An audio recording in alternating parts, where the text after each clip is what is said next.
Grand Final CTO magingay! Woo! Yeah, yun ang sinasabi ko. Pero teka lang, early headshots right there, landing, connecting from KMZ. Gonna get 2 kills in fact. Now tapping away, trying to find a third headshot, but the pistol's not doing them any more work. It's now a 3v5 situation as they try to secure position in the A long area.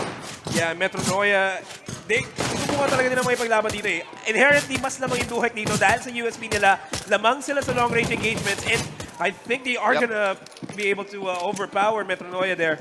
Yeah, but check out this quick rotation. The aggression here coming out, making sure to clear that area, swapping out those pistols just to make sure that they do have a little bit of long range. So there is a little bit of a rotation coming out. The smoke does fade, spamming through, actually getting the tag. Napakaganda nun, a lot of damage right there. And getting the turnaround, doesn't get one, gets a second one. And it's now down to a 1v4 situation with Z having the USP, but it's not going to be enough. 1-0 is going to be the scoreline to Duhek. Sa mga kakanood lang dito, it's the first team to reach 16 points to win. So look at that, the rotation from Metronoia. Ang ganda ng ginawa nila doon. Once they were able to get the kills in A-Long, what they did is they pushed A-Long to find out, okay, wala na palang tao dito. So there's only one place they could be. Well, 2 places rather. That could have been either in tunnels, or if not in tunnels, that was going to be in middle lane area. And looking at how the buys are here for Duhek, it seems as though they are going to be forcing everything out. Yeah, I'm going to try to go for a defensive posture here over on both of our sides here.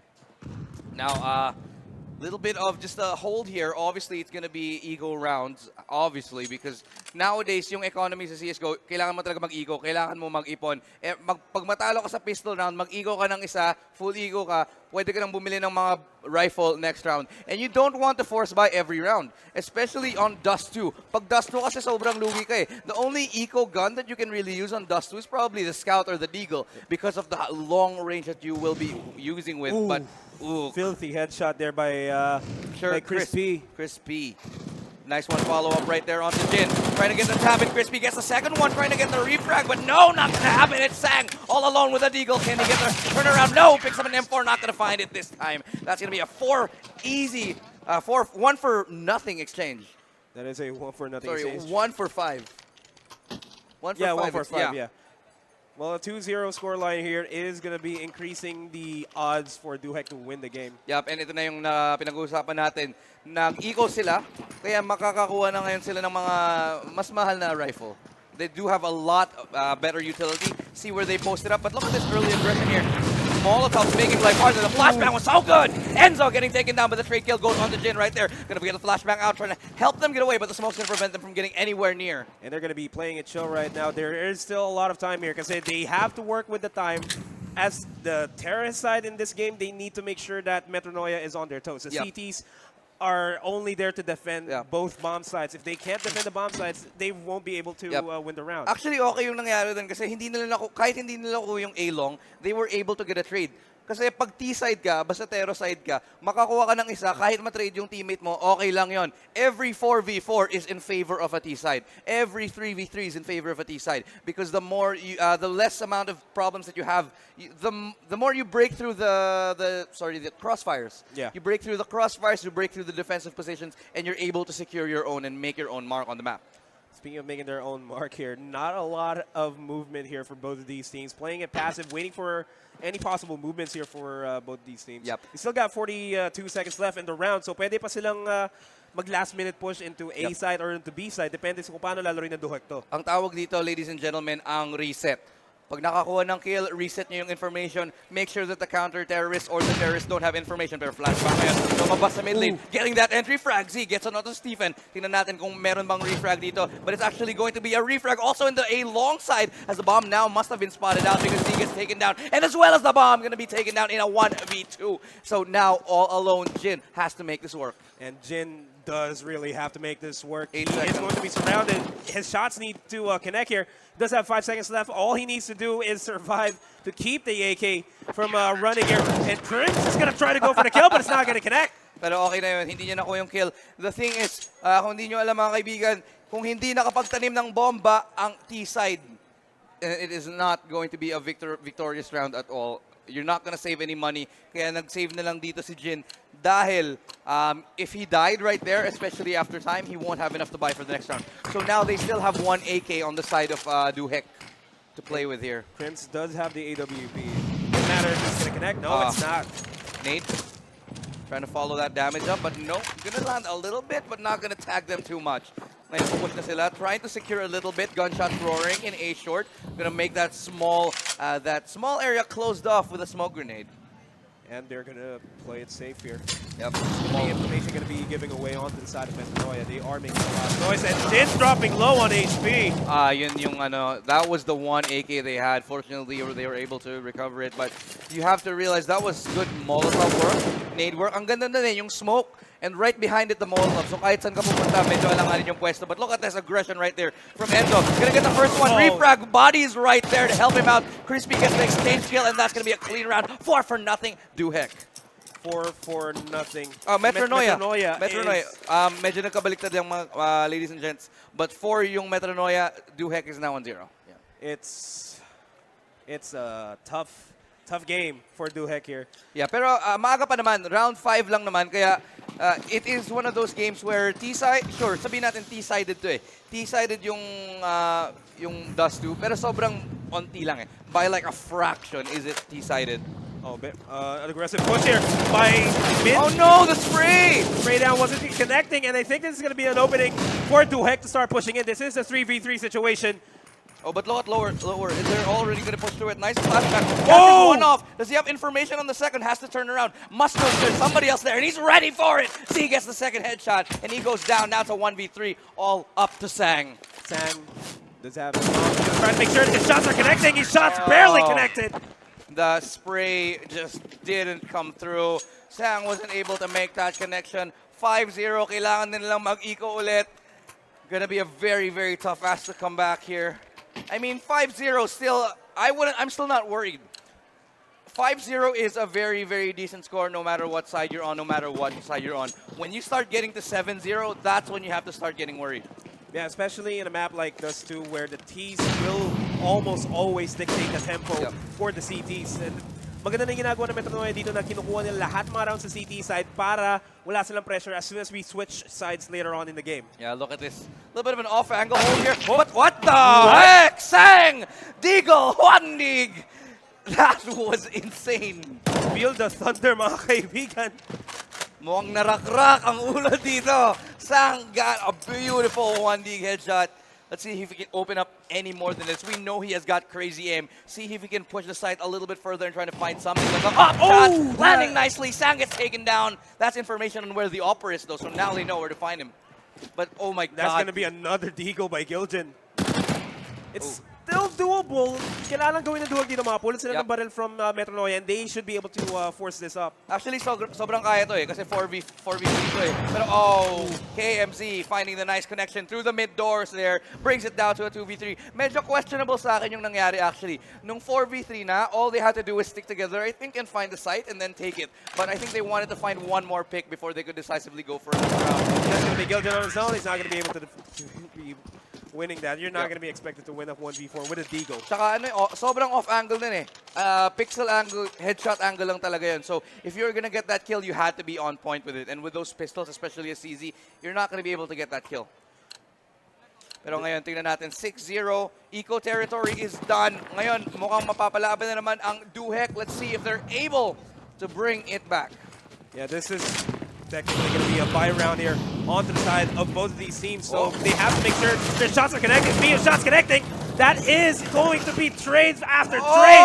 But Duhek is coming out on top there. Crispy going to try to make the dream alive, but it's not going to happen. It's just going to be Stephen on his own in a 1v3. Now they know where he is. So nakakuha ng kill dito si Stephen. They know he's in B. He could try to go for the save here, but he doesn't have the position and he does have an op. It's a very important thing to save. But because they're 6 rounds ahead, I wouldn't blame Stephen if he wanted to go for this take anyway. So it's a 1v3 retake situation here onto the A side. Tingnan natin, magsasave ba siya?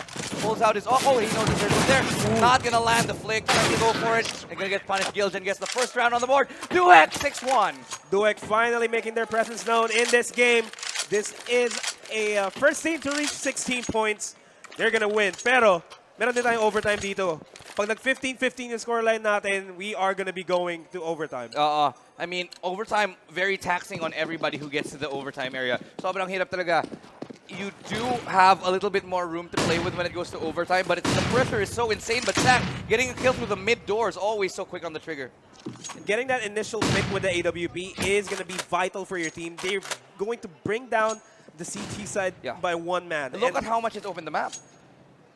I mean, we can't talk about their positioning, but if you look at the upper left-hand side of your screen, the map is there, and you will see the positioning of Duhek and Metronoia. Exactly, and it's open so much where earlier Metronoia really contested this area of the map. Now they're sort of letting it go a little bit more, and as you can see, Duhek already walking straight up to it. But now they're sort of clearing position just a little bit more, trying to figure out where they want to go. So medyo reset na naman ulit kasi nakakuha sila ng pitas eh. Pag nakakuha ka ng pitas ng ganun, pwede ka mag-reset. Yet again, reset. But then again, Sang gets taken out, brings it back to a 4v4. It's going to be Mint that takes him out. Z goes for a refrag onto Steven. That was there at tunnels. Nag-push siya eh. Nag-push si Crispy dito, so that's a refrag. Also in middle lane, Gilden gets a refrag. He does get the kill, but the bomb, look at its position right now. Where this the is bomb. Be crucial. Metronoia knows where the bomb is, and now is Z faster on the trigger. It's just going to be Crispy on his own in a 1v3, and Duhek is on the hunt here. Yeah, Crispy now has to make things work right there. Gilden is pre-firing the corners, trying to see if he can find anybody. He knows where one is, but spots the information onto one, taps away. Refrag is there, faced by 3. That's going to be another round. Duhex gets the second. They're slowly building up the momentum here. That's the name of the game here in Counter-Strike. Whoever gets the momentum will almost always steamroll their way to victory. Yun yung ginagawa ng Duhek ngayon. Naghahanap sila momentum nila, and the 2 rounds that they have might just bring them to that momentum. Yeah, I mean, ngayon, tingnan mo, naka-ego. Just 2 rounds. 2 rounds lang ang napalanunan ng Duhek dito. Napa-eco na yung Metronoia. So, they have a lot of time to sort of figure out how to stabilize their economy, makapag-build up ng pera on the side of Duhek. But Metronoia, they get taken down 2 rounds, they have to do something else. Aggression there, trying to get clever through the smoke, not going to find anybody. And that is going to be an easy kill on the side of Duhek. Didn't stand a chance to fight there. Jin with the AUG. Actually, that's the SG. Oh, the SG, yeah. Sorry. Oh, USP. No kills right there, but the spray finally connects. Gilden, double kill. Beautiful work, and the Deagle trying to make something happen. Not going to connect, but again, mahirap talaga mag-eco sa Dust 2. Napakahirap. If you're going to be stuck with a USP or a P250 or a P2000, you can't damage a helmet. Oo. Mahirap talaga kasi pag Dust 2 tsaka long range, hindi ka talaga tatama eh. Kasi sobrang galing mo eh. Sobrang hirap. No matter, even pro players at the highest levels, they're not going to always get kills in the eco rounds. Pero tingnan natin, little bit of risky business here happening from both sides. Let's see what happens. A little bit of safe play though from Duhek. Crispy trying to find somebody as aggression comes out now. Looks like a very, very weird spot here for Metronoia and Duhek. They're probably asking themselves, what Duhek? Really? What Duhek? What Duhek? What Duhek? What Duhek? Medyo... Sang getting the kill onto Crispy. And that is going to be an easy kill. Oh my god, they've actually managed to make it work. Turnaround, because now it's a 3v3. And they have an op. So kaya pa to. Kasi pag may op ka, it doesn't matter if you have armor or not. But the thing is, may armor sila. So Metronoia with the armor, they actually have a chance to make this happen. The bomb does go down. There is no diffuse kit. So they might just give up and save these. But it might also be worth it. This is going to be the first time that a bomb is going to be planted here in this game. Yep. The CTs have 45 seconds to defuse the bomb. They have to make sure that everything connects. Crims does get the kill. There's going to be one guy left alive, and that's going to be Enzo coming out on top. Enzo getting the kill, 6-4. Such a close round. That was an eco round, ladies and gentlemen. Please remember, pistols lang ang binili ng Metronoia. Nakapatay pa sila ng 4, and they managed to make things really expensive for Duhek. A lot of investment going to that round, and now an even bigger investment here for Metronoia. It's going to be an even playing field here for Duhek. But looking at how this push is going to come in, that's going to be Mint getting the first kill. The shot does not connect, but that's going to be the refrag. Almost getting another one. It's down quickly to a 3v3, but Jin's going to be there to go for the refrags. Refrags after refrags. Pero teka lang, tingnan natin kung makukuha niya yung kill. He misses the shot! Brings him down to 10 HP. Was he going to repeak? Oh no, he did repeak. Not going to get the shot this time, but the shot's going to be picked up. 2v3 now. Now Duhek is not in a good spot here in this game. Yeah, 2v3 is not going to be in favor of the Tees. Ay, nag-miss yata yung flash. Or sa Jabba. Sa Giant. Okay.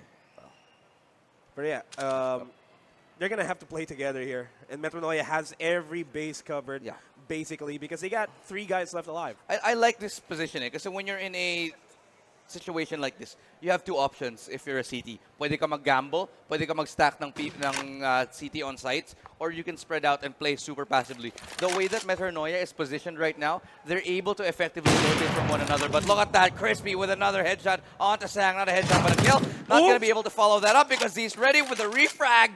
Now it is a 1v2. And it's not going to be good. 35 seconds in the clock. They have to make it work. Almost makes it work. And that's 2 HP left, pero mukhang nakabawi na ngayon ang Metronoia. 7-4 could not be that much closer, to be honest. And if you're looking at the screen right now, you are seeing the buys here for these guys. Yep. Hindi namin pwede pag-usapan kasi magkakarinigan. Ingat-ingat na lang kami para maging fair naman yung laban natin. Yep, exactly. But the buy is still coming out here. They do have enough money to scrap together something. See if they can make it work. Pero iba naman ang gagawin dito ng isang team. It's so vague. It's so vague. That was a bad smoke. I know. No, that was not. That was. I actually did see it. Oh. Now you see it? Oh yeah, now I see it. They smoked the thing. Oh, Jiggle P on the side. Nice entry right there from Jin as he goes through and gets the refrag, but no! That's going to be Crispy, who does flank the back lines and gets information on one. Now they have info on where everybody else is. It's going to be a good white peak that happened there, and it's going to... The defense is now on for Metronoia. They need to make sure that their defense is on point here. Giljan spots out the one. Will they be able to secure this? All fully blinded, almost gets the bomb planted. They do get the bomb planter. Spray down's not going to be connecting here for Enzo. You're going to have to make this work, and that's going to be Sang taking down Crims. It's now down to a 2v1 situation. The shots are connected. Headshot. Enzo, well done with that headshot. Very clean, very crisp. Crispy headshot. Ang ganda nun. Kasi, I mean, what happened was, even though that actually, that was a really good retake on the side of Metronoia. Nakuha nila yung bomb planter. But the thing is, they got a little bit overexcited because si Crims, he actually I think overpeaked a little bit too much. Maybe he was feeling confident, but at that point, na-drop na yung bomb eh. So there's absolutely no reason to really overcommit and peak a little bit too much. Now we are on our 13th round of the game. Metronoia not in a good spot here. That's going to be a... Ooh, that's just going to be Steven on his own. With a snap of a finger, ganun kabilis na yung nangyari sa round natin. It's just going to be Steven on his own. 1v4. And na-spot out na siya. 7-6 ang scoreline. Ang lupit. Ang close ng game natin, mga kaibigan. Sabi nga natin kanina, this game is going to be one that is going to be very, very close. We said it earlier. We thought it would be a close game. Now we're seeing it. Dust 2 is one of those maps that will tell the tale of a series. When you talk about Dust 2, it's all about both sides being very, very equal. CT side, T side, not much separates them. It's all about how well you execute your basics, your fundamentals. Kung gaano kayo sanay sa aiming or just basic fundamentals as a team. And we can see that both of these guys have it in spades. But Molotov. That's going to be giving away his position there. Now they're going to be trying to play safe. Prince does take 2. Onto Enzo and the Gildan. Wow. Down to a 5v3 quickly into a 5v3. Grabe yun. Namoli na siya. Na-nade na siya, na-blind na siya, na-corner na siya, nakakuha pa rin siya ng dalawa. And Mid will be able to take another one onto Z. Yeah, and this is another loss. This should be another loss here for Duhek. We should be looking at an 8-6 scoreline. It is now a 2v4. They still haven't even cleared out car position yet. They have been trying, but they still can't. They're going to try to make it work here. But if you're seeing the map here, kita nyo naman yung relative position ng Metronoia at ng Duhek. And Jin will be able to take down Crims. Finally take out Crims. He's been a problem since kanina pa. Oh, that's going to be one? No, not today. Not today. 8-6 is going to be the scoreline. Easy cleanups. Na-stuck sila sa A-long because what happened right there was once na hindi na clear yung car position, Duhek invested all their bodies to go towards A-long. So The moment that they wanted to rotate, they couldn't because somebody was already flanking their position. They were locked into that A-long area. So if you want to clear A-long, if you want to take control of A-long, you need to be able to be perfect with your execution. But nice off shot, gonna rain through here in mid lane. Not gonna find the shot this time. And this is going to be the last round of the half. So, if anything, Duhek needs to win this round. But Crispy able to take down Z there. Might be another kill here because it's down to a 4v3 situation. And Duhek is going to be struggling here to start pushing in. Yeah, pero medyo nakakuha sila ng map control dito. Kaya tingnan natin anong gagawin nila with that map control. As Stephen pushes lower tunnels, finds the kill on the Sang right there. But a nice headshot from Jin. Manages to take it down to a 2v3.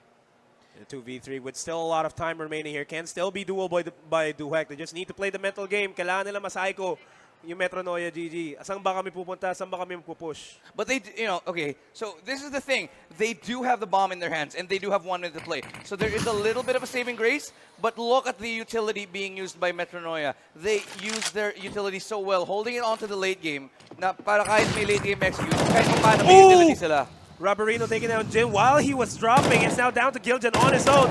Shots are not going to be connecting. That's going to be giving away the position. And that's going to be 9-6 in our first half of the game. 9-6 is a good scoreline. T-side, CT side, doesn't matter. This is basically as level as it gets. I mean, the only thing which could be closer is an 8-7. So, basically, sasabihin kong tight tong game na to, na onting lamang lang yung Metronoia. Kasi Dust 2 pa rin to eh. I mean, they could not be separated by any less rounds. And what's going to happen now is we're going to be switching over to our second half. Magsa-switch ng position ang Duhek at Metronoia. Yep. Minsan sa buhay talaga kailangan mo mag-switch ng position eh. You know, like, kunwari, tumayo tayo. Diba? Tapos umupo tayo. Okay. But if you're just tuning in, this is the Thunder Esports Tour brought to you by Thunder Super Soda. Of course, special thanks to our service sponsor, Acer Predator. And this is organized by MET Events. If you're just tuning in, we are your casters. I am Nomad. I'm Illustrado, and we're going to be switching in just a quick second. So, breakdown natin yung nangyari sa first half. Basically, all-around good execution. And there's not much, let's be honest, there's not much to break down in terms of Dust 2. It's all about how good you execute, how good you read your opponent. And sa tingin ko yung Metronoia, mas maganda lang yung start nila dito. Starting on the CT side, of course, CT side will allow you to sort of wait for your opponent. So, I think that actually played in their favor a little bit better. Pero teka lang, mukhang magpo-pause tayo. I think that was as close gets. Yeah. Kasi as soon as we switch sides here, it's gonna be a completely different ballgame. Kasi kung paano maglaro ang CTs, iba yung gameplay ng as the counter-terrorists compared to how the terrorists play the game. Okay, so here's the thing with CT side. As CT kasi nag-iintay ka eh. But yung Metronoia, hindi sila masyadong nag-iintay. Well, they do for the most part. Pero a lot of the times nakakapag-ano sila eh. Nakakapag-aggressive push sila, whether it's pushing into mid lane, whether it's pushing into the side lanes, into lower tunnels. There's always somebody getting information, whether it's Crimsy, whether it's somebody from the team. They're always able to apply pressure. And as a CT, that's a sign of a good CT side. That even on Dust 2, nakakapag-push ka ng B, nakakapag-push ka ng mid, nakakapag-push ka ng A long, you are able to get so much for your team. And you can see how dynamic the roster changes were. You can see how dynamic the playstyle, the positioning from Metronoia was. Their positioning was either they give up a long, they give up a short, they apply more pressure into one lane. They pressure upper tunnels. Ang dami lang ginagawa to change up the pace and really keep the side of Duhek guessing. Napapaduhek talaga sila. And I believe na sa Counter-Strike talaga, one of the main points here is whoever dictates the game will lead the game. That's what Metronoia has been doing throughout this entire first half. We're just waiting for us to go into the second half of game number 1 in this best of 3 series. Pero ano ba, Ilustrado? Tingin mo ba makakahabol pa yung Duhek dito? Oo, syempre naman. Kasi sobrang tulad yan sinabi natin, sobrang tight ng game na to. It's so tight. 9-6, that's nothing. That is not a lead. It's one pistol round. One pistol round and maybe a rifle round. But still, 9-6 is the kind of scoreline in Dust 2 that is meaningless. It's a good sign, I guess, for Metronoia, but it's ultimately meaningless. Yeah, because if you win the pistol round, you will almost automatically be able to get 2 or 3 rounds after that. Depending 99% on how. sure. 99% sure. Especially on Dust 2. Yeah, that 1% is if the other team is just better than you. Yeah, just better than you or makes a really, really big mistake right there. But I don't think we're gonna see today here from the side of either of these teams. Kasi mukhang okay naman yung dalawang team natin dito. Mukhang mataas ang skill level. Fairly even I mean, we're talaga. seeing a couple of whiff sprays here and there. But it happens. But it happens to everybody. Baka medyo matagal-tagal na. Pero shoutout sa lahat ng mga nandito sa SM City, CDO, Uptown. Buhay pa ba kayo? Yeah! Yan sinasabi ko. Buhay pa ba kayo, CDO? Ikaw, boy ka pa ba? Buhay pa ako. Pero buhay pa ba kayo, CDO? Yeah, buhay na buhay pa sila. Yeah. Well, of course, habang iniintay natin ang dalawang team na may inayos lang na onting issue dito. Tanong bakit may exciting news ka ba dito sa CDO? Kasi alam ko nag-ano ka nagsaswipe right ka dito sa CDO Sasabi mo dyan, swipe right. Kasi kagabi nakita ko si Jiro na si Nomad na sa may Bumble. Alam mo yung Bumble? May Bumble to Ewan ko, hindi ko alam kung ano yung mga pinagsasabi mo dyan, hindi ko alam yan. Pero tamang chill muna tayo dito sa Thunder Esports Store Game 1. Yep. Ng CSGO. Sarap naman hindi naman kuya. Oo nga Ano kaya yan? Pero ang sarap niya na. Okay ng sombrero. I like his hat. Actually. It's a nice hat. Very nice hat. Very nice hat. Hello. Boss, kawin naman dyan, Yan. Sarap yan. Grabe talaga yung camera director Parang natin. nauuhaw ako sa audience natin. Ang dami lang iniinom na refreshing Sa tingin ko, pwede tayong humingi ng refreshing drink dito Pero, teka lang, okay na. Papasok na tayo sa game. Second half of the first game of the series. Let's go. Metronoia versus Duhek. Sino ang magwawagi at mananalo ng ating first map? Let's go straight into the game. Now, 9-6 yung scoreline natin and Metronoia is in the lead here. Yep, let's see. Take a look. Obviously, naka-pistol lahat sila. One kid on the board here for Metronoia, but some utility on the side of Duhek, which gives us the impression that we're going to be seeing some sort of execute. What would be the execute, though? That's the primary question here. Crispy headshot shot by Jin, taking out Mint there. Yeah, I've been seeing Jin really go off today. He's been doing really well in terms of getting the headshot. Sobrang init niya. Pero teka lang, ito na yung aggression dito sa A-side. Tatlo na ang nakita nila. Let's see if they can find any more as Enzo actually does go down. Metronoia, that's going to be Reverino gets the second one. Secret gets the third. C goes down as well, but the rest are refrag from Jin. So it's a 2v3 as the bomb goes down, but the Molotov helps them sort of slow down the pace. Slow down the pace indeed. The bomb has been planted. It's now down for a retake here. On the side of Duhek. Will the shots connect? The shots are going to connect. Crispy headshot there by Jin, taking out Crispy. Jin has been on fire. He's been landing everything today. Spots the shoulder of one, so he can... Oh! Giljan! Dirty shot! Now they know where the last one is. The bomb is now taking down. Do they know whether he has to get or not? Tries to spray. Oh, Grips will be able to stop it. No! He gets it! He gets the defuse, the clutch defuse. That's why you buy kits, ladies and gentlemen. Dapat, kaya kayo nagkikit, kaya dapat lagi may kit. Okay? Pros don't fake. Oo, sobrang hardcore nun, man. Kahit binabaril ka, defuse lang ng defuse. Ayos ba yun? I-defuse ko lang to ng i-defuse gano'n ang ginawa ng Duhek doon. Kahit binabaril ka, defuse pa rin no? Lakad matatag. Lakad matatag. Defuse matatag. Defuse matatag, walang galaw-galaw. Oo, walang galaw-galaw. Medyo spicy itong pasuhan natin. Hindi na lang pwede sabihin ko na yung pasuhan natin dito. Bawal sabihin. That's gonna be a push. Not gonna happen for Giljan.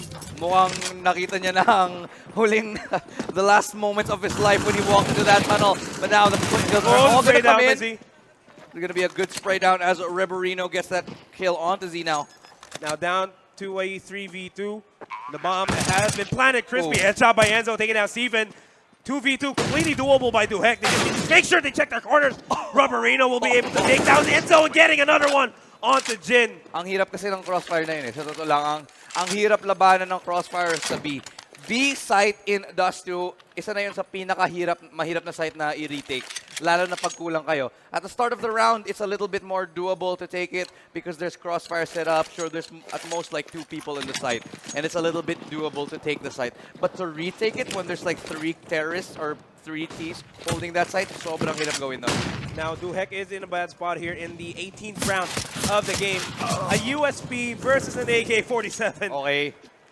Pero, what did you expect to happen? Well, actually, sa totoo lang, that's all he could do in that situation. Kasi, Nothing else. alam mo naman, pag pistol round dito sa Dust 2, medyo, yun na yun.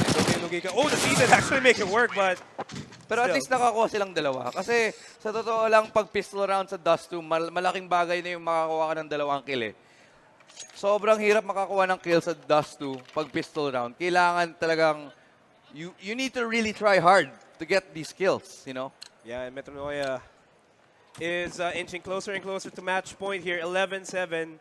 The scoreline natin. It's a Actually, very convenient scoreline. It's a very convenient scoreline. 4 rounds ang naghihiwalay dito. But A-Long opened up right there from Crispy. Gets the second. Gets the third. San goes down as well. That's a triple kill right there. Can they open it up a little bit more? Does get they do get the information, but Z goes down to the hands of Stephen. And that's a very, very clean anti-eco.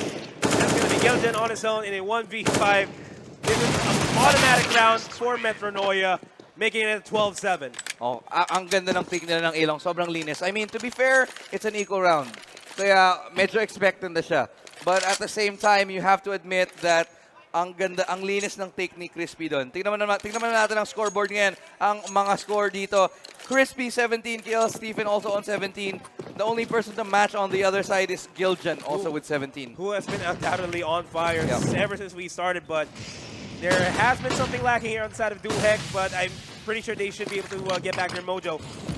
Oh, It's going to be an aggressive push here. A lot of utilities being expended here. Zhang getting the shot connected. He's not going to be able to take that window. Now equalizes the game. 4v4. grabe. Ang ganda ng ginawa ng Metronoia dito. Kahit isa lang ang napatay nila, nakontrol nila yung buong B site. They only lost one player. Jin gets a trade kill though. On the window, actually. Medyo overpeaking siya doon. Pero, oy! Teka lang si Crims! Nakadalawa! Hindi tumitingin! Grabe. Always check your corners in CSGO. Hindi nila na-expect na may nakatago sa box doon. Pero, ang ganda pa rin ang ginawa ng Metronoia doon. Kasi, nakuha nila yung mid, nakuha nila yung A, na isa lang nang mamatay sa kanila. And the thing is, they give up mid a little bit too easily, I think, on the side of Duhek there. They did. They gave up mid. They didn't even have any information that napipinch na pala ang offer sa B. And now Duhek, because of that, is in a bad spot here. Only Oh, not going to be working well here. Eagles are not connecting there. And that's going to be a 4v3. That is a lot of information given that there are guys going into B side. yep. Clean round na dapat to. This should be an easy another 14 points here for Metronoia. Malinis. Kasi talaga, oh my God. As soon as he spots the head. And it's now down to Jin. Alam mo, minsan ganun talaga ang buhay eh. No? Lalakad ka na lang biglang, pop, wala ka. Okay. Di mo na lang aasahan na mangyayari. And that is going to be another round on the board for Metronoia. Yep. Making it 14-7 in our scoreline. Tsaka, alam mo, minsan, yun talagang nangyari. Yun na yun eh. Yun na talaga yun. Yun na yun eh. It's, again, sobrang ganda ng mga anti-ego dito ng Metronoia. Hindi pa ako nakakita ng anti-ego ng Metronoia na sumasablay sila. At most, nawawalan sila ng 1 player, ng 2 players. But at the end of the day, Metronoia really able to hold on to that advantage. Never losing anti-eco rounds. But then, of course, again, sinabi natin, this is Dust 2. This is the fundamentals of Counter-Strike. Yeah, it's all about aim here in this game.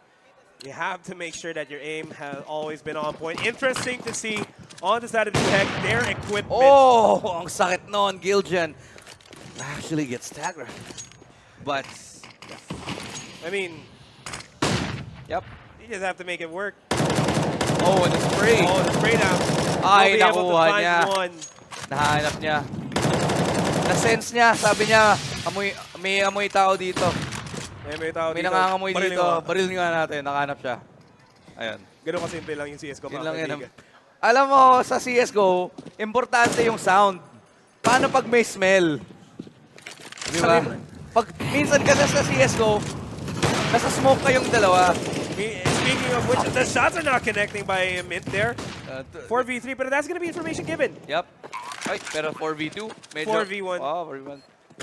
I think 15-7 na to. Mag-save na yata itong isa.